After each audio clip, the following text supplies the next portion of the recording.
There we go. Huh. All right, y'all. Hey, everybody. Good to see you here on Smart Business Moves. I'm Liz Trotter. And if you're wondering, where is Tom Stewart? His daughter is getting married and he's off doing wedding stuff. So he's not going to be with us today. So, Ryan, you're with us today, though. Yeah. And I'm so excited. I met you in Phoenix, Arizona. Mm-hmm. And I came home and the first thing, don't lie, Liz.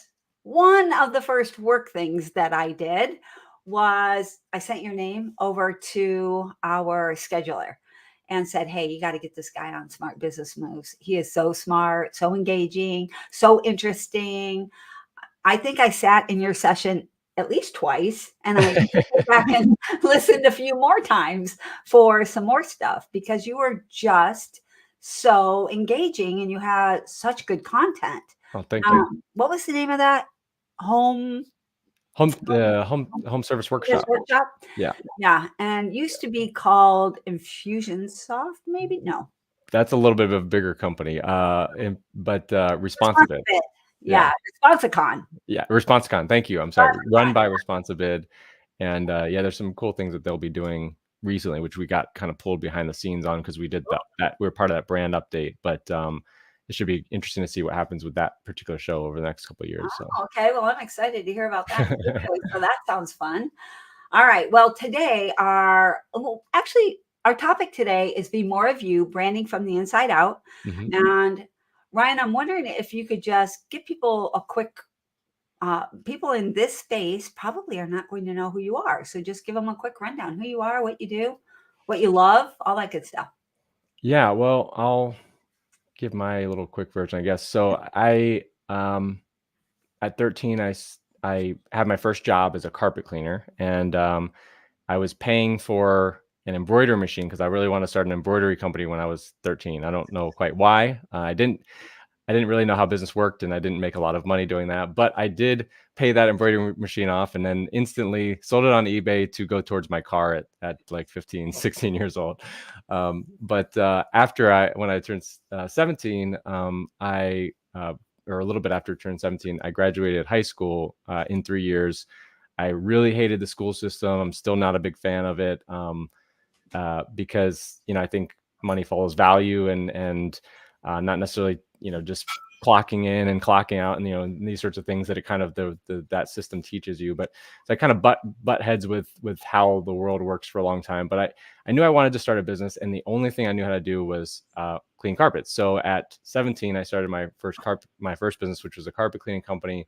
I did that for 10 years, and for a very long time had no clue what I was doing. And at some point I started to figure some things out, but there was this kind of, I went through this transition that I think a lot of people go through, which is like sort of, okay, I get in a business, and I know many of your viewers are they're more in a healthy place like we are today. But if there is anybody watching that's starting out, this might seem familiar to you. When I was 17, I was like, okay, I need to get sales. So I started, reading Zig Ziglar and Brian Tracy and like all the sales greats. And I'm like, okay, wait, I can't sell anything if I don't have leads. So then I started to look at marketing, and then, but it took a long time to get there. And so then I started to kind of figure out marketing and understanding marketing channels and copywriting and design, and really all I would have liked to do something with art originally. But the problem was I didn't, as a kid, growing up in a world where the world just tells you to go to college and this and that. And I couldn't understand, how do you make money with art? And so as I'm going out into the real world, just trying to sort of start my adult life, I was like, well, I know how to do this thing. And so that graphics sort of passion that I had started to pop up as I developed my business, and started to develop marketing. And really that's what it was for a long time, was marketing design, and sort of trying to stand out in particular marketing channels. But because I quickly saw that everybody's using the same channels. Back then it was Yellow Pages and newspaper and door to door and things like this. But today the channels have changed, but they're still the same for all of us, right? And so how do you stand out when literally every other competitor you have is essentially using the same channels that you are? They're all aware of the same stuff. We all have the same info. So how do you stand out and do more within those channels? And so that's kind of where I realized that branding is really the key, because if you consider that a market a market is simply two parties coming that could do business together, and marketing is just the idea of bringing those two parties together. Well, a brand is what people think about you, and if you have your own identity, and a consumer has maybe a thought about you or could have a thought about you, a branding is the idea of let's make those things come together as well. The idea of who we are or what we want people to think we are to be the same as the person. And what I realized is that in many ways, branding is a whole lot more important in marketing, because it seems kind of easy to bring two parties together. It seems a little bit harder to make the other party believe what you want them to believe. And so what we think of as marketing typically crosses into sales or branding. And really, marketing as in its simplest form is just showing up, like being there in the channel, and also having a lead or a potential buyer present, right? That's a market, two parties. eBay's a market, whether you buy something or not, right? Nice. And so the branding is really started where I kind of started to see, like, okay, if I do something differently than what's here, I can maybe do better than I was doing.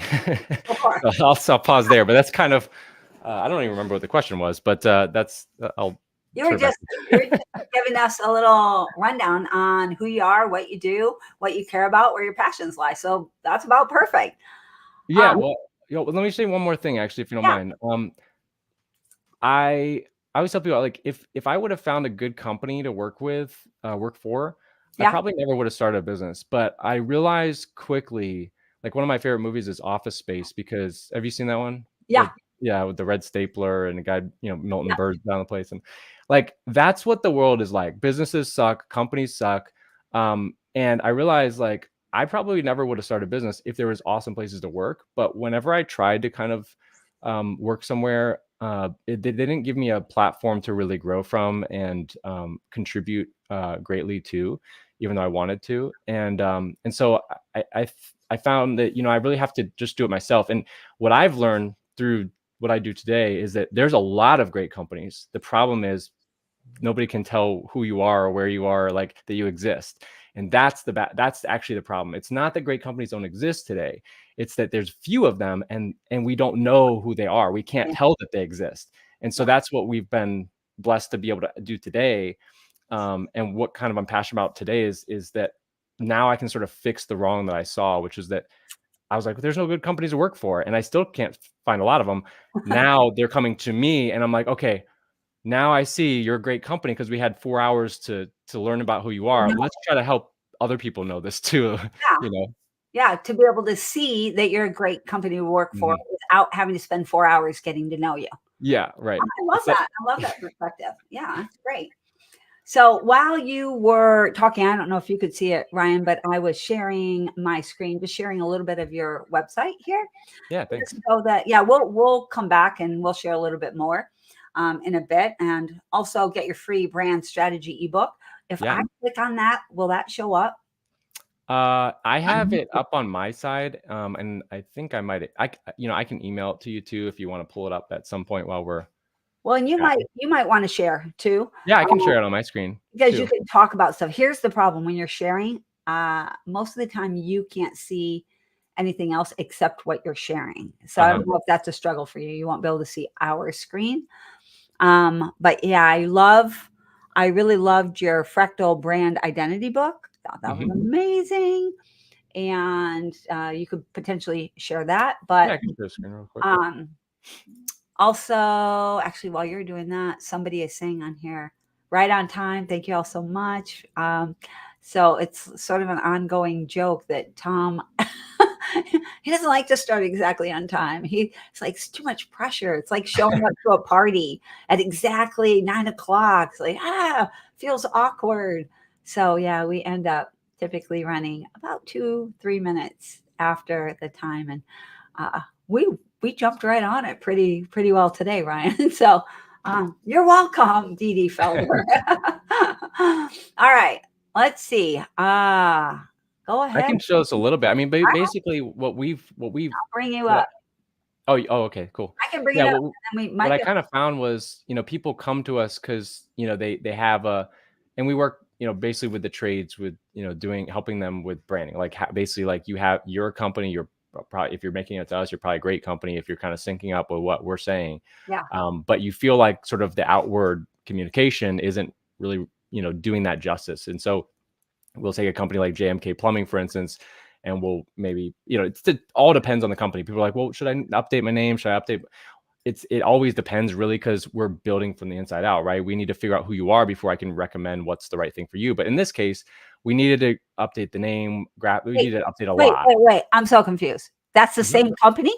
That's the same company after we basically advise them to update their name. Okay. Wow. Update, everything. This company actually, they doubled their revenue from month to month, and their profitability went up as well. Not just revenue, but profitability, the bottom line.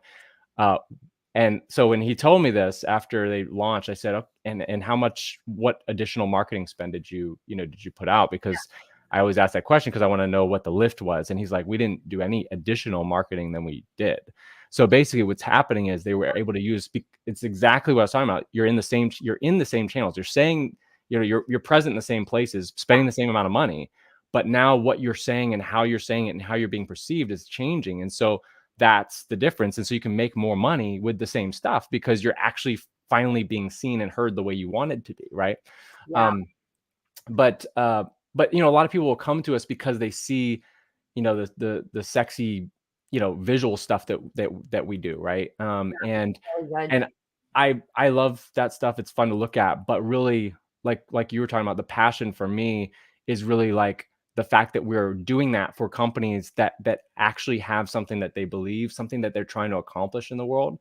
And even if they don't know what that is coming in the door to us, I know it's there. I believe it's there in every individual. I believe has a unique purpose, a unique contribution that they're here to make, and therefore unique individuals within their team. As a team, they have something that they can bring to the table, and so we help them to figure what that is. And the cool thing is that most people, they're sort of already doing it. The problem is that they may not know exactly what they're doing. There's 3 levels of knowing something: knowing about something, so I can know about math. I can know how to do something, so I can do math. But then a 3rd level of math is knowing how to articulate it to another human being, so I can teach it to them, and I can start to get creative with those concepts, and I can find new ways to apply them. That 3rd level of knowing who we are as brands, as individuals, typically people don't have that yet. They know who they are well enough to do what they do, but they'll still have people say, like, for instance, the some of the things that you do in your maid service, it might have been where people are like, wow, that's really cool you do that. And you're like, well, I don't know, just kind of come up with it. And you know what I mean? You kind of sort of downplay it because you don't realize how amazing some of the things you do are, right? And so we help to articulate those things so that we can actually double down on them and do them intentionally, not just sort of like as they come, so that's kind of not just getting lucky. Exactly. It's intentional. It allows us to do things systematically. It's branding as a system. I always tell people, like, true professional creatives creativity doesn't happen at a professional level through epiphany. It happens through systematically. You have to have a logical, repeatable system to follow. And what that looks like for your brand is, we call it a fractal brand identity system, or the FBI system. And it's comprised of your brand core belief, which is a single idea that you believe. Your values explain how to be a person that believes X, right? And so it's really the glue for your core values. A lot of people make core values, they have no clue what to do with them. They stuck them in a drawer, they sit on the wall or whatever. It's because they don't have the glue, which is what are you trying to say with those four or five core values? And that's your core belief. So a singular idea, because if you say you believe 10 things, you're really saying you believe nothing. If you say, here's 10 reasons you should buy from me, and you don't have one reason, you don't have one reason, right? So we need to get to the real. Yeah. Exactly. So core belief, brand archetype, personality, there's 12 different brand archetypes that Carl Jung has some documentation that we've sort of pulled from for that. And then the brand narrative. And so this is something that we've actually kind of built on since I even met you, this voice acronym that we've come up with under the story or narrative area. And it's basically 5 different types of stories that you can have within your brand narrative. And but anyway, so that's kind of the whole premise around the fractal brand identity system, is that if you know these things, you basically know who someone is as a group or an individual. If I knew these things about you personally, I could basically tell you what you would do in any particular type of situation. And that means I can trust you, right? I feel confident in the actions you'll take. That means I can trust you, which is what we're trying to build, trust. Usually we rely on, reviews for trust. Really, you're not relying on, they don't trust me as the business. They trust the friend that recommended them. You know what I mean? They don't trust me. So how do I get them to trust me? They need to know who I am. And how do you do that? Well, by applying who you are into all these different touch points so that there's an overall perception based on the actions you're taking in the market, that they can kind of have a base. They might not be able to articulate it, but they can feel that they know you and trust you, even if they can't articulate it. Okay. So that's a lot of information, Ryan. And it's a ton of information for people that are, not great at branding. So sales, I can do sales, but branding, oi, oi, and the marketing, that part's tough for me anyway. And I know it is for a lot of other people too. Would you mind digging into the archetype just a little bit? I thought that was really intriguing. I love that idea.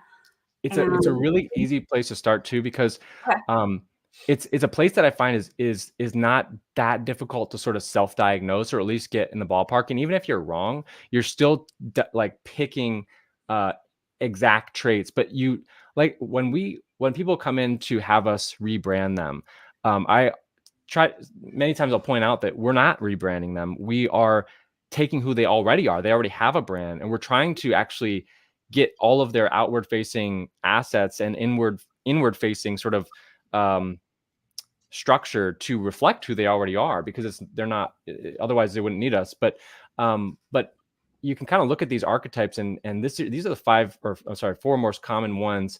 There's 12 different ones that are there. And let me just make this maybe a little bit bigger too. Yeah, they're pretty small. You might need to maybe I'll probably just zoom in on one too. Yeah, that's a great idea. So that we can kind of look. But one of the most common ones is everyman, and it's in the home service space specifically. And that's just because when you're doing anything hospitality-ish related, food, hotel, service, you're going to tend to find businesses that are just, their natural tone is to be humble and friendly, authentic, likable, relatable. I'm like you, you're like me, creating connection through a sense of belonging. So we can kind of probably use that as an example through this. And I'll just show one thing, and we'll kind of come back to this. But basically, the idea of the fractal brand system would be that you have your stuff, and we'll use the brand archetype as an example. So you figure out your thing. Now in that column, you have basically, like, say, 5 different adjectives to sort of describe who you guys are, how the tone is, that sort of thing.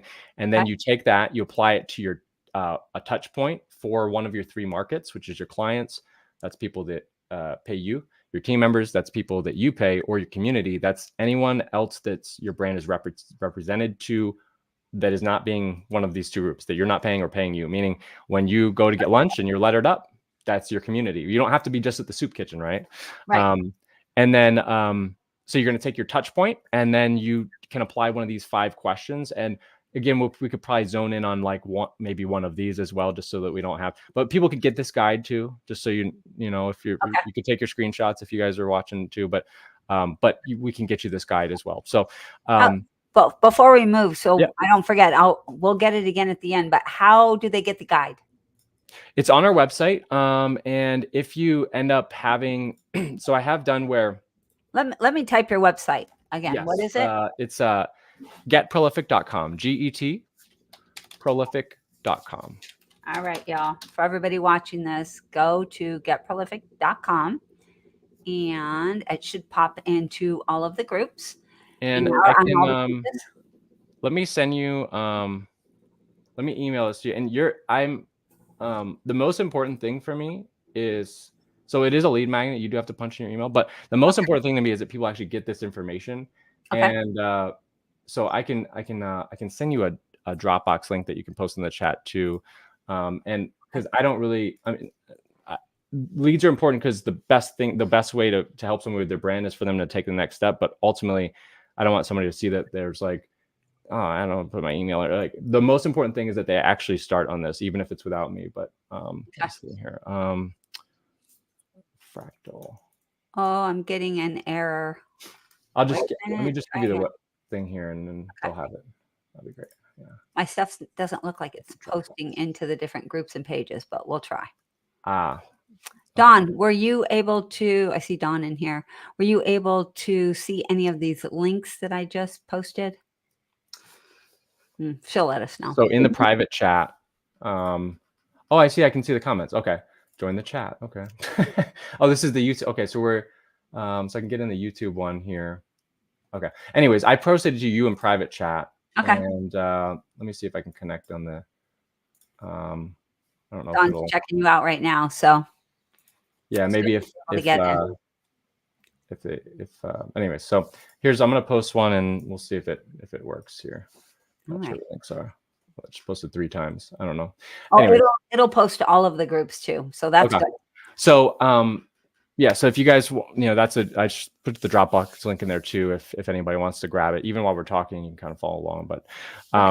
But, yeah, I tend to way over talk. So I'll let you. So you've kind of know this stuff. So I think you know best what will be interesting to your people. So what would be helpful? Do you think that we can? So take me through like kind of the sequence. So show me something that is.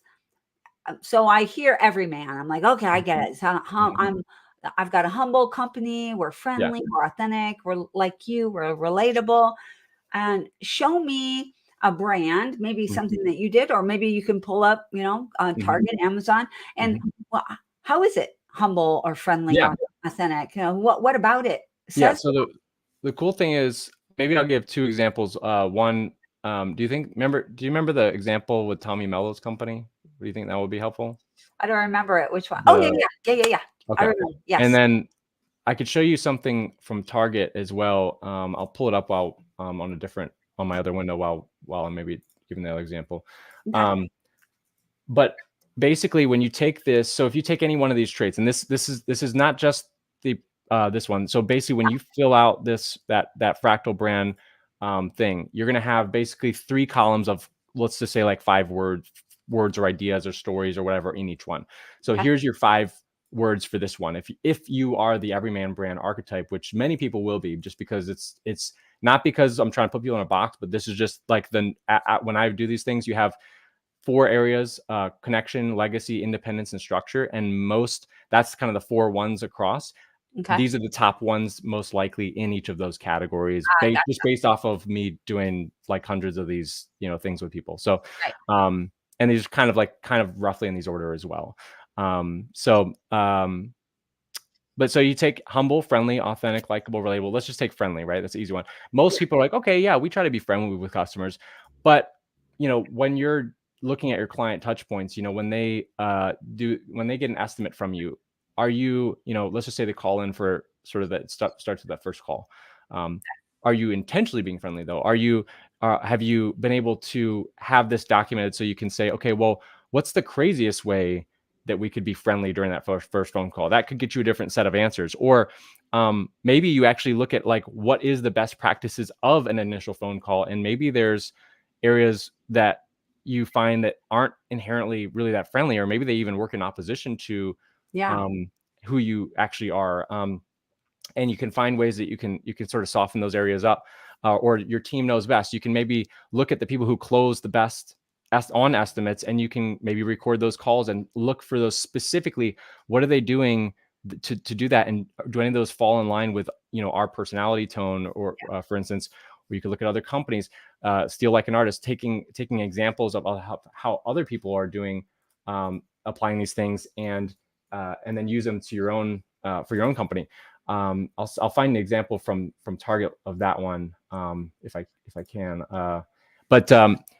Well, I guess we can just scroll over here real quick. One of the cool things is I went to Target's photos one. There was one a while back that I have in some of my presentations as an example, where they have like a lady doing a pillow fort, making a pillow fort, and the idea is with Target, there, it's mostly, moms at home, they're kind of celebrating, what kind of motherhood's like in some ways. And there's a lot of like cool little tips and little recipes or crafts you could do and things like this. And the difference is that, you know, a lot of times people think of it's maybe a little bit better than some other stores in quality, but really it's about them knowing who they're serving and trying to sort of speak in their language and let them know that, like, hey, we're right alongside with you. We get you. And so you won't see them, you know, if you go to Restoration Hardware's website, you might see like a $50,000 chandelier in a bedroom. And I don't know about you, but I don't know any people that are like that. Like, I don't know people that, you know, personally, and that's not like a normal person, right? It's not a normal wife, doesn't really care about that, to be honest. Or a normal mom, she doesn't really care about that. But what you will see is like different little things that make, you know, women, you know, moms in particular, maybe feel smart and feel like they're, you know, really taking care of their home and building their home in the way they want, etc. But one of the ads is a pillow fort, and that it was just a great idea of like, you know, they could be showing anything, but instead they're showing you like items that are like $10 and stuff like this. Why? Because it's not about how, it's really about engaging with you in media, on social media, and so they're creating things that sort of pique your interest and get you inspired. And I think one of their mottos is like finding like maybe excitement in the little things or something. And so they'll have little stuff that you could see something like this and say, oh wow, we could do something like that for, you know, for our brand. Maybe we could do something with some sort of branded food that we could do, or maybe for let me go to the regular posts. But the cool thing is too, is you could even, let's just say you sign up for their email blasts. Of course, everything's going to be Valentine's Day, but maybe we could find a Valentine's Day that would apply. But you could sign up for their email campaigns, like a drip campaign from a company that's the everyman, and you could actually see what they're posting and then say, how could we make this ours, right? I wish it wasn't. But here's a post where they have this little kid and they have the milestones interacting with the brand. Many companies, they might have, let's just say you have a maid company where maybe you just happen to have pulled those pictures over time with your son or daughter, like pushing the, you know, broom, or, you know, with the squeegee or whatever. Or you can even start that now as this a cool thing to share with your family, but then later on using it for content. And this is the type of thing that you can look at that and say, wow, I actually have maybe the material to do this exact post. And if you do this, no one's going to be like, oh my goodness, you stole that from Target. Like, no one would know, right? Because it's a different industry, it's a different set of customers, and it's a different company and all of that. And you can find that that's the right tone. They're identifying with the mom based off of the kid, because we all love our kids. And so it's basically finding that thing and saying, let's do something around that. And in this case, it's just like sort of those little memory moments that's, you know, sometimes you'll see pop up on your phone or something like that. But yeah, so, you know, a lot of organization type stuff, you know, little hacks that you've found. Actually, I have a friend, I don't know if you know him, Brandon Pleshik. He's really big on TikTok. He runs a channel called Clean That Up, I think. And I mean, we're talking, I mean, really big. I mean, he makes 6 figures off of his TikTok account. And has been featured on national news and all these sorts of things, magazines like you know, home and garden magazine type stuff. But it's little cleaning hacks like this, like what we're seeing right here. And so you could find stuff that, you know, it's not to say that you're gonna rip off like somebody's whole channel, but you're gonna look for those little things that pop out to you, and you're like, yeah, this could be, I have an idea that could go with this. And it's a whole lot easier, again, when you have this type of inspiration, you find 3 or 4 channels that really feel like who you are and how you guys are trying to portray yourself, and even maybe a similar demographic, and just sort of repurposing some of their stuff that they've spent tons of money trying, you know, figuring out what that next post is going to be. And you can come in and just be like, I'm just going to do that, or take that email drip campaign and download all of the files, put them into a doc, put them in the chat GPT, and ask it to repurpose it based off of your values, your beliefs, your personality, your, you know, and you can just repurpose that stuff. Or maybe your next job ad sounds more friendly because you got chat GPT's opinion on it before you posted it, right? So it allows you to sort of automate these things a little bit. I tolerate you. More. That's awesome. So anyway, so that's one little thing with this, but I'll give you another example, which is some people have seen or are aware of Tommy Mello's brand A1 Garage door here in the Phoenix area. And Tommy's done, you know, they're a 9-figure company. They're branching out across the nation. They've done a really great job with their brand. But a lot of people will sort of look and see, they think that it's the awareness. We talked about this when we met. There's sort of three goals to marketing. Your first goal is awareness. You need brand awareness in the market. The second goal, and that's really, most people aren't even there yet, right? So that's like their first step. And so when they see a company like A1 Garage, Tommy Mello, they kind of feel like, well, it's got to be all of the awareness type stuff that they're doing. I don't really have anything that, I'm gonna pull this down for a second. They and they're like, okay, well, I've got to go get on every billboard. I've got to do every direct mail. I've got to do all of this stuff, and it's going to cost me so much money. And they get like, and then they almost don't even get started because they're just so overwhelmed. And what if it doesn't work? And blah, blah, blah. And that's all just the awareness. But, you know, what I find is that if you actually go in reverse and you start to kind of work on the deeper things, you can sometimes get people to give you awareness for free.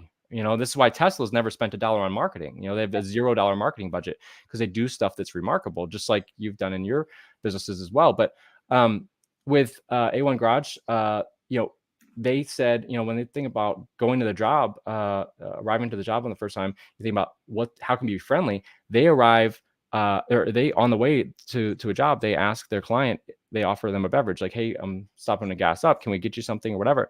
And here's what how I help people to understand what the real difference and the real impact is that. And there's some other stuff that they do. We'll just mention that one though. But you take, if my spring breaks on my garage, and my neighbors both recently used somebody, or I think they might have, and I asked for recommendation. If one company, you know, company ABC, you know, they say, well, they were friendly, guys came on time. I definitely recommend, or whatever. Just a simple, normal review. That's what one of my neighbors says. My other neighbor, they use A1 Garage, and they might say something like, yeah, the guys were friendly, they came on time. But it's funny, the guy actually showed up with a 6-pack of beer because he asked me if I wanted a beverage when he was at the, you know, at the CVS or whatever. He was stopping by, and I jokingly said, you know, yeah, I'll take a 6-pack, and they brought one. And so that difference, that little difference, what it does is it takes friendly as a statement, and it gives you an action to go. It gives you proof. So instead of me saying somebody's friendly, it's an emblematic touch point that it actually shows you that they're friendly. It shows you that they have a sense of humor, that they're real people. There's so much wrapped up in that little thing. You know, that it symbolizes who they are, not just says who they are. And so you assume so much more based off of a little piece of evidence. And that's really what we want. And just like with your business, with the warm cookies, that I actually learned about you way before I knew who you were, because of how impactful that little emblematic touch point was that you guys were doing with the warm cookies. I assume everybody knows what we're talking about here. No, they won't all know. No. Is it a secret? Am I not supposed to talk about it? No, it's okay. Not so, well, then let's use you as an example. Well, do you want to talk about it, or you want me to talk about you? I'll talk about you. Yeah, you could probably talk about it. You'll probably talk about it in a different way than I would. So I talk too much, so you're welcome to stop me whenever you want. So what Liz has done over at her maid company is, I heard about this through a friend of mine. I was on a mastermind. So some people are in the chat, they're saying, yeah, they know what I'm talking about. I was in a mastermind, and this girl, she comes in, she's raving about this maid service that she just had up in Washington. And I didn't even get the name at the time of the company. But come to find out later, it was Liz's company. But she's going on and on. I didn't ask for the name because there's no way I can even hire this company because I'm across the nation. But she's like, yeah, you know, I came home and the house smelled great. They baked cookies while I was gone, and it was amazing. And this company, you know, this maid service, they clean everything up, but they bake these fresh, warm cookies, and it was just outstanding. And so for like 15 minutes, thanks for hacking our, you know, this mastermind that I pay so much money to be in. So for 15 minutes, we're just talking about Liz's company, even though most of us can't use them. But imagine how many of the people in her market can, that are hearing these same stories, but they can use her.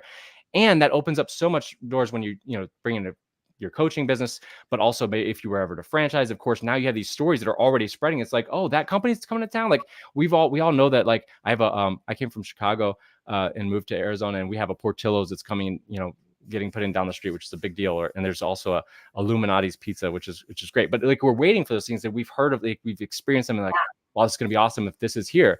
So it gives you such a runway with some of these other things. But more importantly, to the market you're already operating in, they're going to have this emblematic touch point that they're going to tell everybody about, because it's and the reason why is because number one, it's remarkable.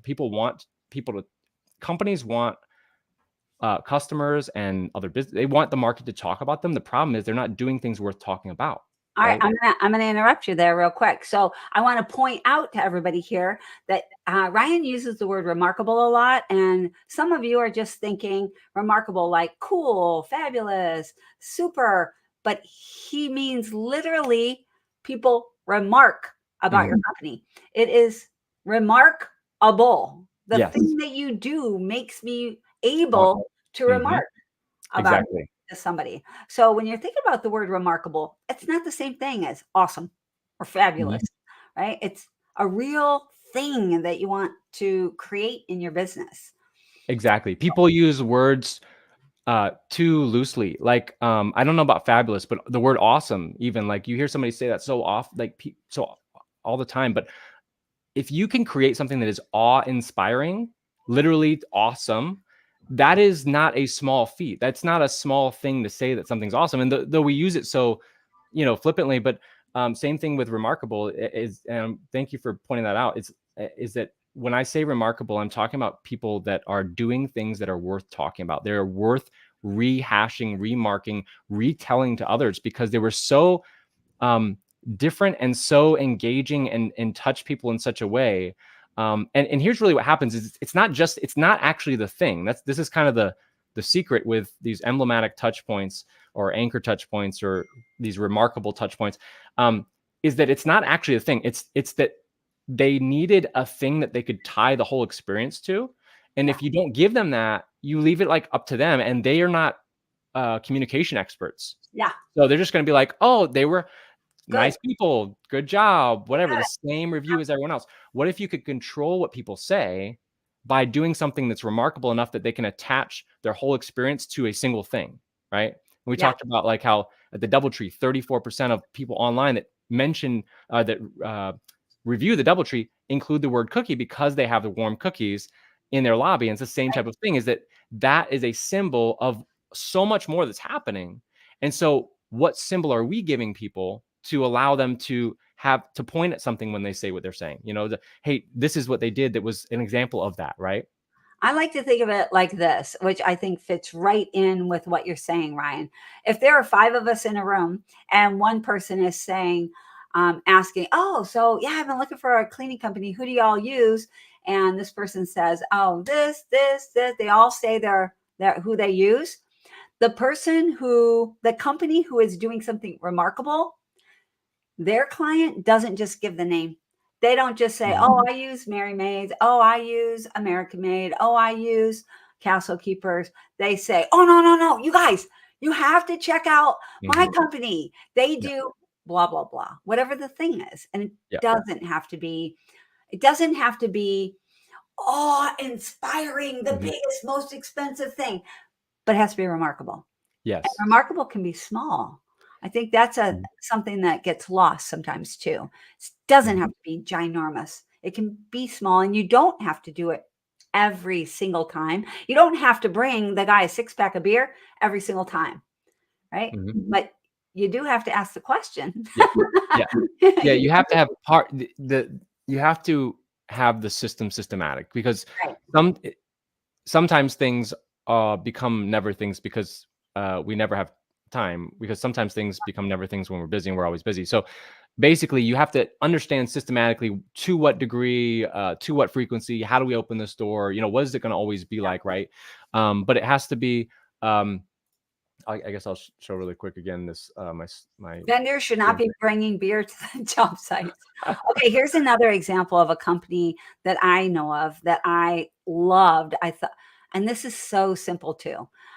So this is a realtor, And you know how when realtors put on open houses and everybody comes to the house and they walk through your house and all the realtors come in, and there's one of two things that happens.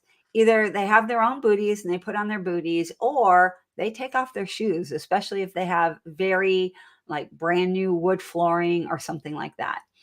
So this realtor, she provides these cute little slides that people have, so not cover their feet. This is like they're going to be comfortable when they come in.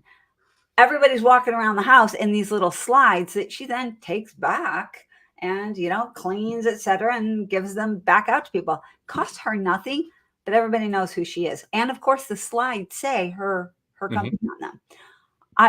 How easy is that? She could even give out the slides, but nobody's going to keep them. So keeping them and rolling them over works really well. Costs her almost nothing, but we all know who that is. All of the builders, etc.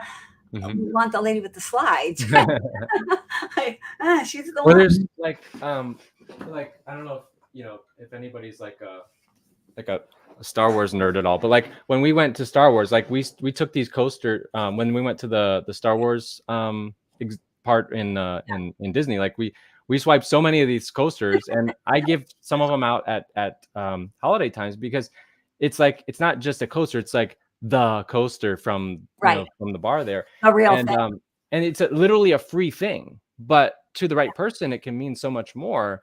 And they know that people are doing this. That's why they're these little cheapy throwaway ones, because they know that people are going to want to take those as a symbol of the experience, to call back to that experience. And like you said, the thing doesn't have to necessarily, it's not actually the thing that's remarkable. It becomes remarkable because the experience as a whole was remarkable, and they want to attach it to something. What a lot of people don't realize is that the experience that they're delivering to their customers is already remarkable, but you don't give them a way to remark about it, right? And so you have to give them a way to actually communicate that to someone else. And so, thumbs up right there, right?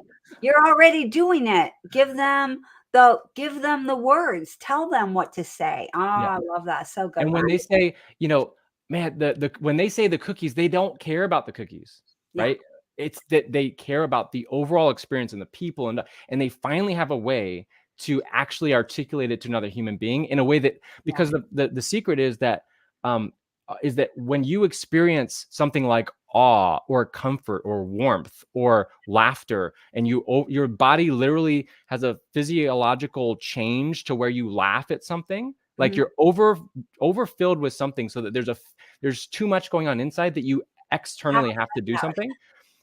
You cannot explain what's happening.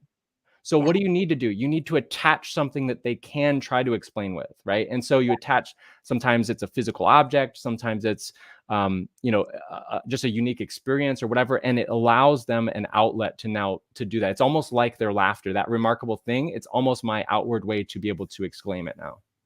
Yeah. Oh, I like that too. There are a few actors that do this, where they kind of have catchphrases too. So it can be a word, it can be a phrase, like, my pleasure. You probably know who says that, so there could be so many things like that. We don't even have to say anything. We just say my pleasure. Everybody picture Chick-fil-A. Everybody picture Chick-fil-A. And really, is my pleasure anything to do with chicken? Nope. Wow, my son just made. And that's stolen like an artist, because that came from the Ritz-Carlton is where they got that from. And which is both great brands. I use them a lot for examples. A Chick-fil-A, you can't get your own drink there. Why? Because they would be literally in opposition to who they are, which is to try to to show people what it's like to truly be served. And they feel like the world's missing people that truly want to serve others. And so to have a self-serving drink station would be in opposition to who they are. But every other one of their competitors has this. So why don't they? Because it doesn't make sense. So they do it the opposite way, right? But you can't see that if you don't know who you are. And it's not that you wouldn't already be that way. It's that you can't systematically apply that unless you articulate it. The Ritz-Carlton has that $2,000 rule where you can, any employee can solve any, guest problem for any reason under $2,000 without any approval. These are little tiny, structural, like, systematic changes that you can make, or examples of them, to allow your people to be more of you. But you have to tell them who you are first, and then you have to build the systems around or inside of your business to allow them to be you. I do want to say one more thing about this. For those of you that are listening here, and every time Ryan gives an example, if this pops into your head, yeah, but if what pops into your head is, yeah, but like with the cookies, well, what if they burn a house down? Yeah, but with the getting drinks, what if somebody wants to get their own drink? Yeah, but right. If you keep throwing up in your own mind, yeah, buts, you're not going to be able to do this. You have to let go of the idea that 100% of the people are going to want this. They're not. Mm-hmm. They're not. The only people that are going to want it and that are going to remark on it are the people that love it, care about it, notice it. They think it's remarkable. Those Mm-hmm. are the only ones you need. It's the people that you resonate with. I never actually finished my statement earlier. There's awareness, and then there's preference, and then there's resonance. The difference between preference and resonance is that preference, I will go through pain for you. Resonance, I will fight for you. I'll go through some amount of pain, but preference, I'll sort of like, all right, well, I'll just go with the other option now because there's too much pain. Resonance, there's never too much pain because I'm not fighting for your brand anymore. I'm fighting for me because our stories cross over and sync up. I'm resonating. We're vibing on the same frequency. Yeah. So if I don't fight for you, I'm actually not fighting for me. And so what happens is the remarkable, by inserting the remarkable touch point, trying to create an emblematic touch points in other stories as well. It's not just that. There's so many. We're zoning in on a few things so that we can kind of articulate this enough to hopefully get people excited on working on it. But really, what's happening is it's the people that resonate with who you are already, and you're giving them a way to take it to the next level, And they're able to be more of how they already are and to express that. My favorite, really, in this category, the resonance category, is Apple. I mean, if you know somebody that has an Apple iPhone and they resonate with Apple, Apple can do no wrong in their eyes, right? That just doesn't matter. They're perfect, no matter what the situation is. And they don't have to do anything for that. And I even really love how Apple has always worked really hard to be less, not more, which is a completely different mindset than most people have. They're always looking for how can we be more? How can we do more? But sometimes you can be less, do less, and that's going to make a big statement as well. So much to think about, Ryan. So when you're talking about what you do, do you mostly just brand vehicles? Is that what you do, or how does your business play out in all areas? So yeah, we and if anybody's interested in working with us, there's our branding packages are right on our website with pricing and everything. We do have some other more like info like type things where every branding package comes with the foundations 4-hour half day strategy session that we go and figure this all these fundamental things out for them or with them, and document them for them, and then we go build whatever they want to build, which is many times like a logo design or a business name, or a vehicle wrap. The reason why vehicle wraps are so big, and why one of our packages is around including that, is because you get 50,000 impressions per vehicle per year, which is a nationwide study that was done.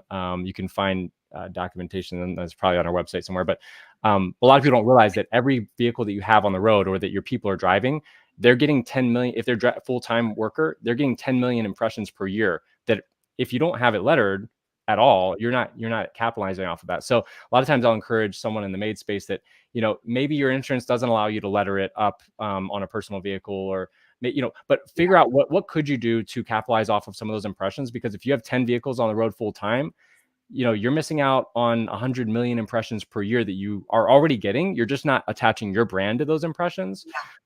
So that's why it's a big thing for us, is that for home service businesses, it's kind of like your storefront. It's kind of like your office type of thing. You know what I mean? So if we serve dentists, we wouldn't do vehicles. We'd do interior design of their storefront or something, or their signage. But this is what a signage is for a home service business. But that's kind of the deliverables that we focus on, is mainly helping people to helping people to put together those key parts of their brand, their logo, their brand guidelines document, like what's our typeface system, what's our color system, these sorts of things, so that when they go out and do an ad that they don't need us to do that Facebook ad, which is really a low level thing, but they have troubles hiring a social media person that gets a consistent feel because they don't know their personality tone and they don't have a set of a visual brand system that they can say, here's what you apply. And so we help people put together that system, either fundamental or visual, for their business. So, but we do have those. If anyone's here is like, man, I love my brand already, but I would like some help on this fundamental stuff, we do have stuff around that isn't necessarily on our website just yet, but it will be soon. So I'm sure you have a contact us, schedule a call, something, right? So they could talk to you about that. You can set up a quick call with Travis in our sales. And it's not some random salesperson. My brother does a great job helping people get to the right solution that they need, whether it's with us or not. And so you'll see the button to do that on our website. See if I can and get the guide. If we tried to get you a guide here in the chat, but if you don't see it, you can get on our website too. So I'm going to see if I can pull up your website again, just so that people can see some of the different things. So pricing, y'all, you're afraid of pricing? Look at that pricing right there on the website. Go there, find out a little bit. Oh yeah, I'm a big believer in transparent pricing personally, and it's not maybe it's not for everybody, but for me, if people don't know the price, they can't move forward, and it's a simple thing that you can remove. I'd rather get rid of the tire kickers personally. And it's just an obstacle that's unnecessary much of the time. But it can be scary for a lot of people because we are very mired in the idea that, but right? I need them to understand why our price is so much, or they're just gonna go look at somebody else. Yeah, if I could, I'd like to share two things on that. One is stop. I hope this doesn't work in opposition of what somebody holds near to dear, but the better you do with the brand, the less that you have to actually sell. And so more often than not, like, we're not actually selling anymore. We're just basically like, and when we happen to get the person that's like, man, Ryan, I wasn't wanting to spend this, or really not talking to me usually at that point, but it's like, well, if you didn't want to invest in your brand, why are you with it? If you want to save money, you could just get the stuff done on Fiverr. You guys realize that people can clean their own house, right? So if they call you, they're not looking to save money. They're looking to get a solution done. They're hiring you for a luxury service.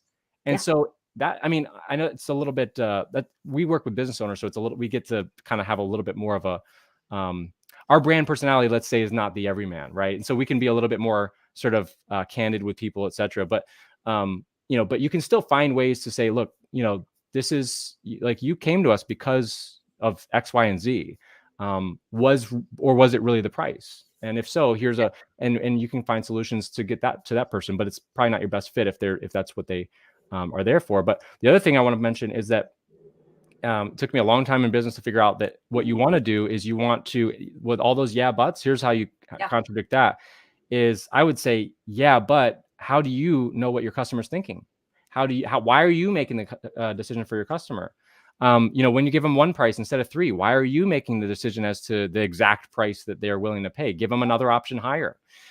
So I would say in business today, the best advice that I try to give somebody, especially as it pertains to marketing and branding and some of these sort of things, we're like, but it might not work. Whatever. Who cares if it works? Double your price tomorrow and see what happens. So think about this.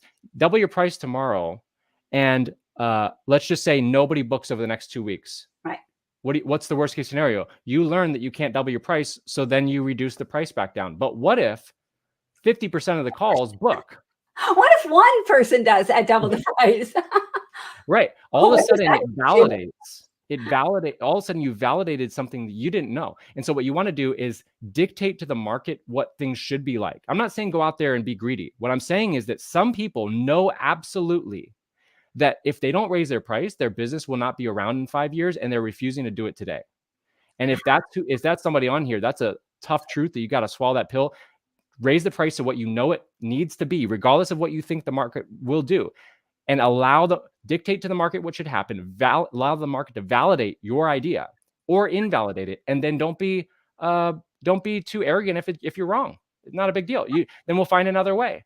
But what most people are doing is they're allowing the market to dictate how they're going to do business, and then they scrape by, and they don't get to serve their people the way they should, and they don't get to do little extra things for their clients that they wish they could, and all these sorts of, they can't run their business in the way that they know that they really ought to be done, and that they want to do also. And a lot of times for their employees, especially in home services, right?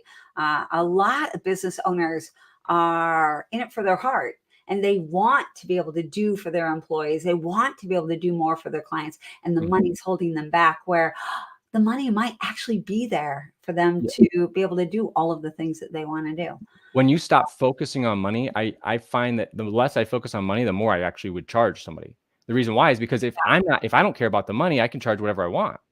Do you see what I mean? Because all of a sudden I've taken money out of it. It's like, what would the right answer be if money was irrelevant? Okay, well, here's how we do it. Well, okay, now let's put back money in. Can we afford to do it that way? No. Oh, okay. Well, what do we have to raise it to do that? We'd have to do this. But Ryan, if we do that, people might not buy from us.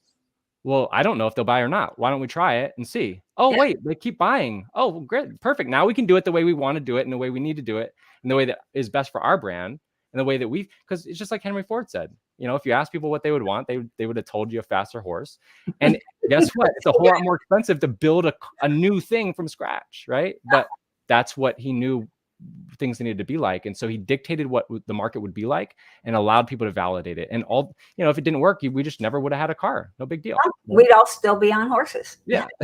Worst case scenario. Best case scenario, you create an entire new industry. You know what I'm saying? The risk to reward ratio is so high on this stuff that it doesn't make sense not to test these sorts of things. And for the companies that are 10xing their businesses, that's what they're doing right there. They're just looking at it. They're testing. They're saying, oh, this actually does work. People will pay for this. They do want this. Oh my gosh. Okay. So Ryan, guess what? An entire hour gone, just like that. It goes so fast. Well, we're doing this another 10 hours, right? So yeah. Oh yeah. What are those called when they telethons, right? Yeah. Back in the day. So this is a webathon. All right. No, it's not, y'all. I'm lying over here. Good. We could go for that long, but yeah, I have no doubt that you could talk nonstop for 10 hours and I would be wrapped the entire time. I'd be like, that's good. Yes, that's good. All right. So Ryan, it was, just give me the name of the website again, real quick. Yeah, it's getprolific.com. That's GET prolific.com. And if you guys want to get the free brand strategy ebook in there. There's also really cool in that the very first page, and like on page 5 or something, you'll see a little call out to a video on that ebook. Not on there, but on when you download the thing. And there's a 30-minute video where I help people to understand what's their core belief. And so it's a tough one to self-assess, but I do my best to walk you through it in a way where people are like, oh man, I know purpose is important, and I know my why. It's my family. I hate to tell you guys, it's not your family, because otherwise you wouldn't be on this. You would never leave your house. You'd just grow, mushrooms and chickens in your backyard, and you'd stay at home and just be with your little, your 5 people of your family. Your purpose is probably much wider and more impactful than you may have ever fathomed. And we help people to kind of identify what that is, so that they can actually start using it in their business. And your people are craving that purpose. And if you don't get it, they will not be with you later, because they need purpose in their life. Everyone does. And as business leaders, it's our job to provide that to our team members. It's not their job to figure out like how the beehive's supposed to run and what's my purpose within the beehive. Their job is to come here and feel the purpose and live it out and help you. But if you don't give it, they're gonna either be empty inside, or they're gonna hopefully go somewhere else if you're not being provided it at that person's work. So I say we provide it to people so that way, if the third of their life that they're with us, that it's bettering the entire 100% of their life. Because absolutely. All right, y'all, we got to get out of here, because Tom always likes to end on time, even though he starts a little bit late, but we're going off. Ryan, thank you so much. And I really appreciate you spending this hour with us today. Thank you. Thank you, Liz. Appreciate it. Bye, y'all. Bye, everyone. Thank you.